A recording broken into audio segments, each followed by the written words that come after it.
This is NewsVISION for Monday, November 6th. The 2006 midterm elections now just a day away. Midland County voters will elect a new county judge in the only countywide contested election. 11th District U.S. Congressman Mike Conaway is running unopposed. Texas voters will, of course, decide on a governor, choosing between incumbent Rick Perry, Democrat Chris Bell, and independents Carol Keaton Strayhorn and Kinky Friedman. Less than 24 hours after he was fired from the pulpit of the evangelical megachurch he founded, the Reverend Ted Haggard confessed to his followers Sunday that he was guilty of sexual immorality. More in this report. You are my shield. Song and scripture filled a Colorado church Sunday, less than 24 hours after its founder was dismissed amid a gay sex scandal. Obviously, all of you, most of you know the events that unfolded this week. They're devastating to our church. They're devastating to our family. The Reverend Ted Haggard resigned on Friday as president of the National Association of Evangelicals, an organization that condemns homosexuality. The move came after Mike Jones, a former gay escort, claimed on a Denver radio station to have had drug-fueled trysts with Haggard. I just couldn't sit back and not say anything. I felt like this just needed to come out, exposing hypocrisy.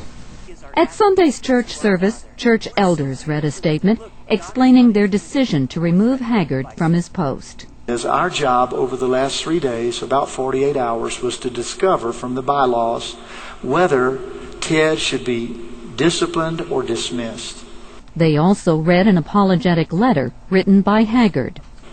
The fact is, I am guilty of sexual immorality, and I take responsibility for the entire problem. I am a deceiver and a liar.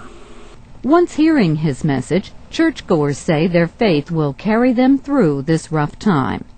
This church has a lot of great leadership, and it'll go on, and we'll accomplish our mission for the Lord.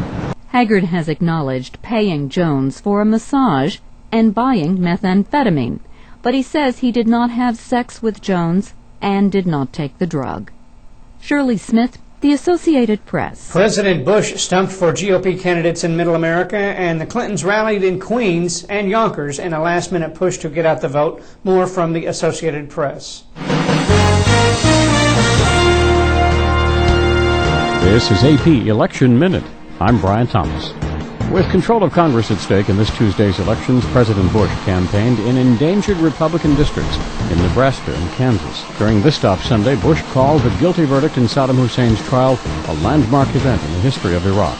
He also told supporters his decision to remove Saddam was the right one, saying the world is better off for it.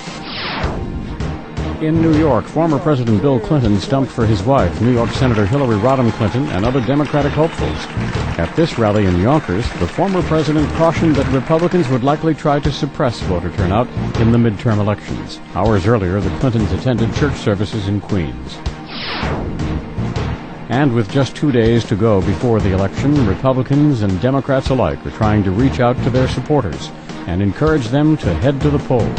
Volunteers here in Columbus, Ohio, spent Sunday calling registered voters. Brian Thomas, The Associated Press, with AP Election Minute. In today's reader poll, tell us if you think Colorado evangelist Ted Haggard is a hypocrite or a sinner. In our reader poll over the weekend, round 2 of the 4-part Best Mexican Food Restaurant Chips and Salsa, Ajua's, La Misión, and La Bodega were the 1, 2, 3 finishers this week and will compete in the final round of the Best Chips and Salsa poll, which is coming up in 2 weekends after this weekend's third and final semifinal round. Check out today's MRT for the latest election news, as well as news from the internet on our new weekly My West Texas page. That'll do it for NewsVision for this Monday, November 6th. I'm Jimmy Patterson.